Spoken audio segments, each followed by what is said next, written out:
Neinas, you remember the name, Neinas Sports Services, former Big 8 commissioner, and also for a year helped the Big 12 get through some rocky times, which they've had a handful of those. Joins us on Sikkim 365 Radio, 365 Sports. So you watch and see what's happening with this landscape. Is it something where you want to jump right back in it or just stay away from it as much as possible? I'm glad to be retired. I bet you are. Yeah.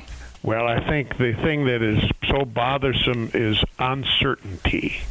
There's nothing that's certain anymore.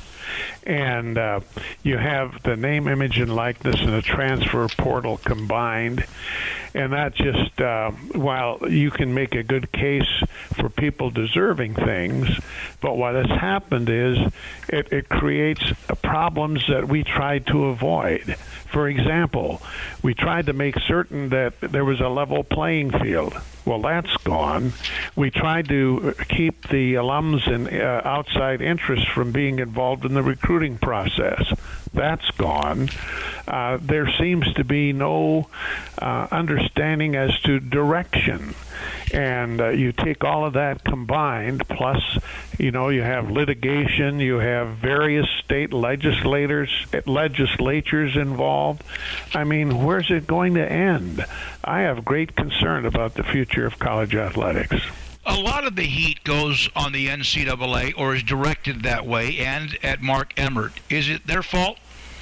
Well, I think there's probably more blame there than needs be. I think that the colleges themselves have to step up and take some responsibility for this. Now, it's true that the organization has not answered the bell, but on the other hand, you solve your problems at home first. And I think that some of the colleges are taking advantage of the situation because, again, there's no guidance and no guardrails.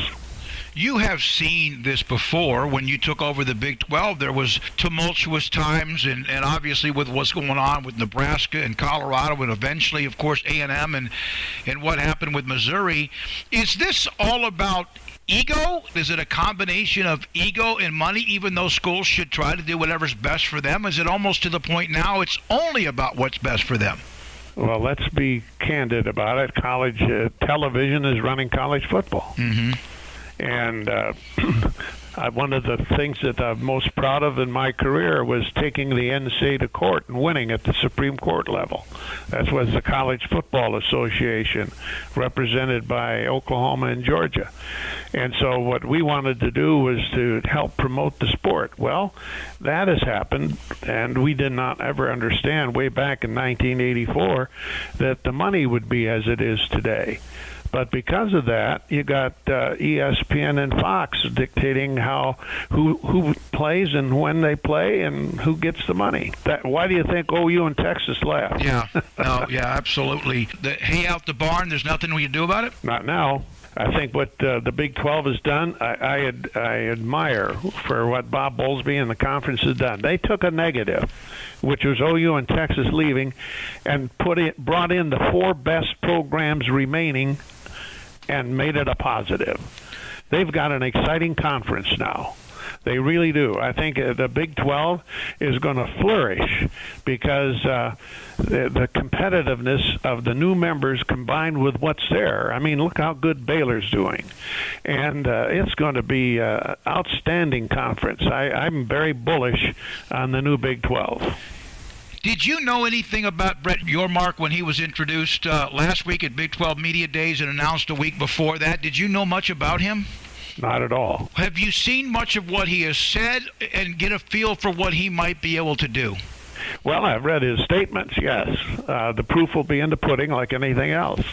He certainly must have impressed the presidents who hired him, and I just hope that he will be able to capitalize on what I think is a progressive moving conference, and I hope that he will get some support especially from the athletics directors, to overcome some of the daily hurdles, which if you're not in the business, you don't understand.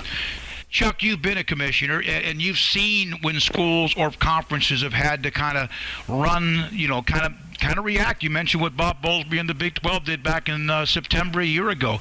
If somebody asked you for your advice about the remaining schools from the Pac-12, of the ones that might be interested, how much oomph does Utah or perhaps the Arizona schools or Colorado, and maybe even if Washington was interested or Oregon, how much would they bring to the Big 12? Well, I think there's no doubt they would add some good inventory to the conference, but you got to remember that the institutions that have come into the Big 12 had already indicated an interest in joining, because you remember the conference explored expansion earlier, and the 4 that they took in had already experienced interest.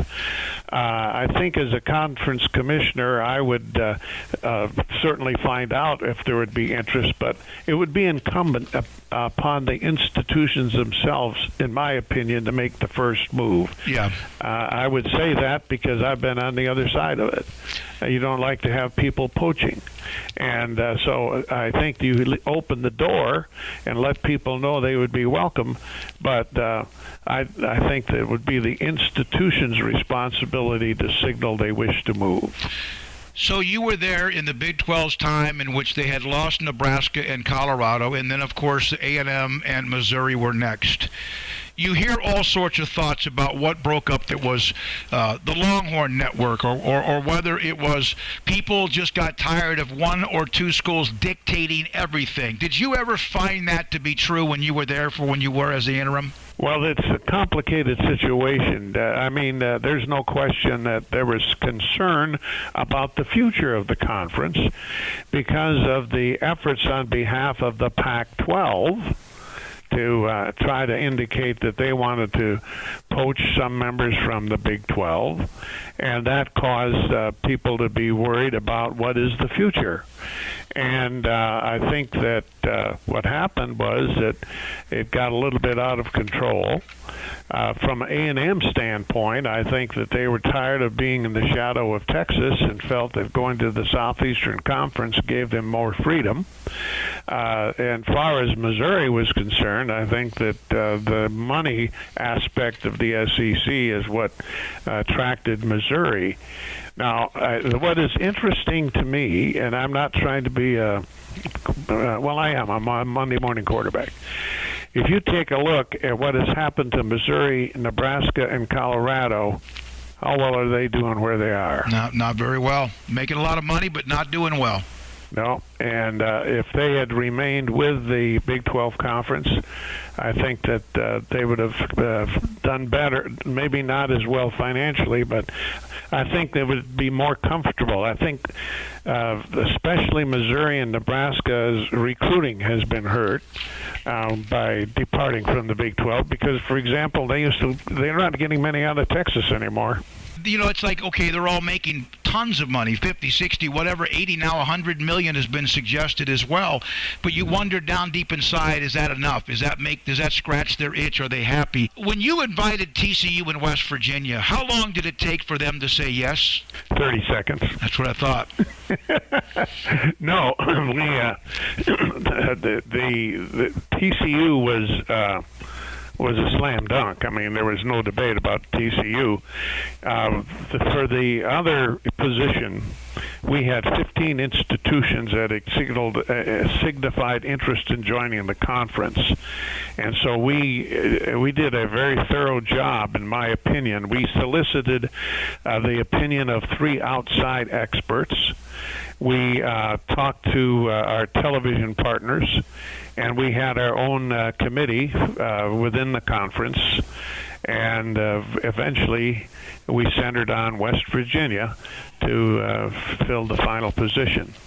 And the president of West Virginia, Jim Clements, was very, very effective. He's now the president of Clemson. We had Bill Hancock on last week, who is the one that is, of course, the spokesperson or executive director of the college football playoff. I asked him last week, Would college football fans, if this turns out to be the so-called, Chuck, Super 2, 30 or 40 or how many schools it might be, I can't imagine that a college football championship at the highest level will not be including more than that. He said college fans would not walk away, that they will not lose any of the fans. Do you believe that? Well, to me, it would be absolutely wrong. I mean, they have to be inclusive.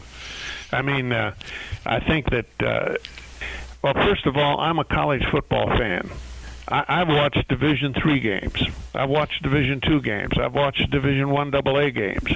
There's a lot of good college football being played at all levels. People probably don't understand that. I mean, all you got to do is take a look at the rosters of the NFL, and you find that there are a lot of good players that didn't come from Power 5 conferences.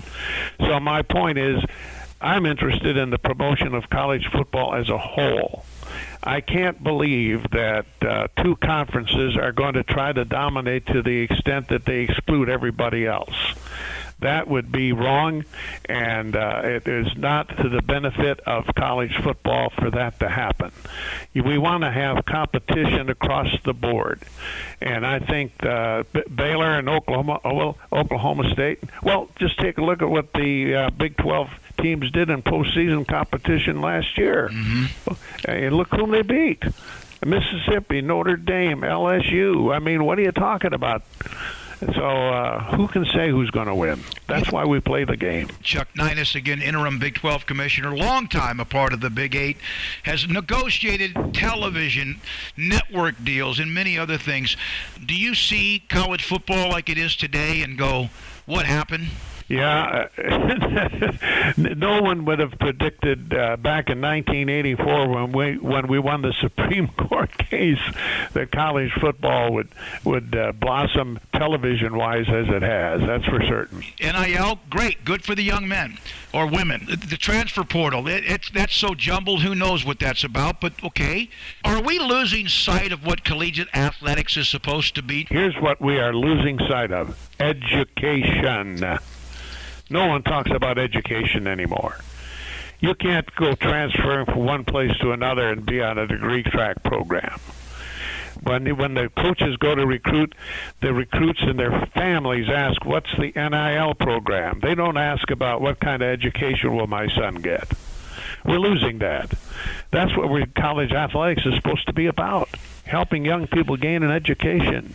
And now we've become so interested in the dollar that we forget that education, a good education, produces a dollar in the long run.